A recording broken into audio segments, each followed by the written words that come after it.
kick off this week's sports report with Raiders softball. Coming off a big 15-8 win over Milton on the road, Wellesley look to maintain that offensive presence back on their home field.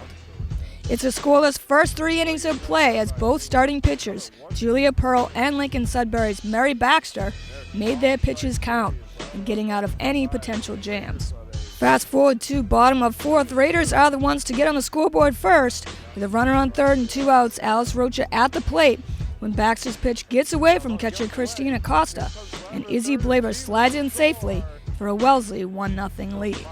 Top of the 5th, game tied at 1 now with 2 outs in the inning. Sarah Goss is called upon to pitch in relief of Pearl. Unfortunately, the Warriors' bats come alive as Christina Costa jumps on the first pitch she sees and rips a double to left, scoring 2 and giving Lincoln Sudbury a 3-1 lead. Nicole Pellegrini's RBI single up the middle makes it 4-1 Warriors.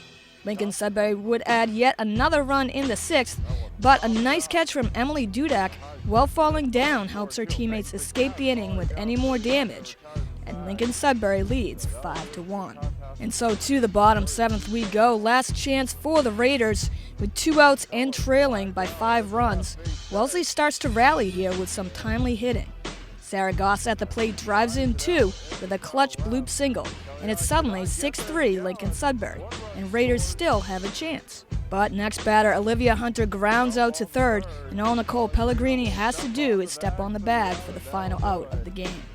Wellesley does not go down without a fight though, coming up just short in this one, and the Warriors escape with a 6-3 victory over the Raiders.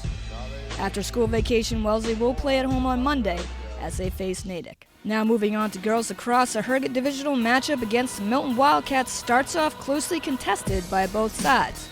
Just under 2 minutes into the first frame, Wildcats quickly get on the board first. But the Raiders look to set the offensive tempo early, and they do just that, and right off the subsequent draw, Sophie Vernon takes it in all by herself and ties it up at 1. Later on a Wellesley restart, Corinna Garfield gets creative with the underhanded shot that puts Raiders up 3-2. Back-to-back goals by tri-captain Ashton Kersikas then fuels a 7-1 run by Wellesley, and the Raiders go into half with a commanding 10-3 lead. Early in the second, Milton finds some offensive rhythm, scoring 2 quick goals and making it 11-5 Raiders. But with such a big lead, there's no reason to panic for these Raiders as they continue to play aggressively, confidently putting shots on goal.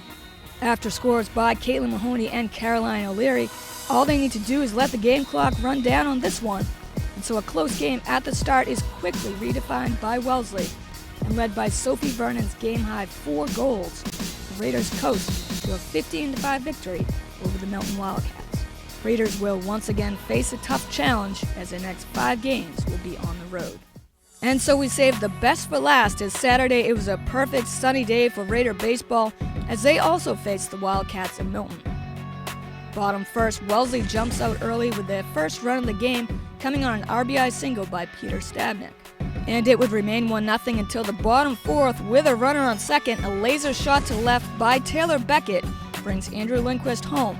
Close play at the plate, but Lindquist is called safe, and it's 2-0 Wellesley. Davis Wall's RBI would drive in Taylor Beckett, and we're halfway through its break. Raiders with a 3-0 lead. Well, the standout storyline of the game was hands down Raiders starting pitcher Jack Dolan. To say Dolan's effort on the mound on Saturday was sensational would be the biggest understatement of the year. Efficiently quick, with the ability to paint the corners, Dolan stymied Milton's bats every inning, all game long, and no Wildcats hits were in sight.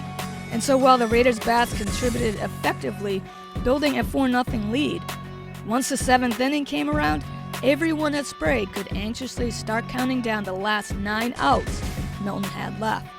Behind a game-high 10 strikeouts, Jack Dolan was throwing a gem, a no-hitter kind of gem. And so here we go, top of the 9th, 2 outs, Liam Collins at the plate for Milton. And with the pitch, Collins flies out to Ross Brannigan. Brannigan is under it, and that's it, a no-hitter by Jack Dolan. Congratulations, Jack Dolan, on accomplishing something that very few athletes in high school and Major League Baseball have ever been able to achieve. Wellesley Raiders win this one 5-0 over Milton as Jack Dolan joins fellow Raider Kevin Saperko in the Wellesley No-Hit Club. For this week's Raiders Sports Report, I'm Rebecca Karen.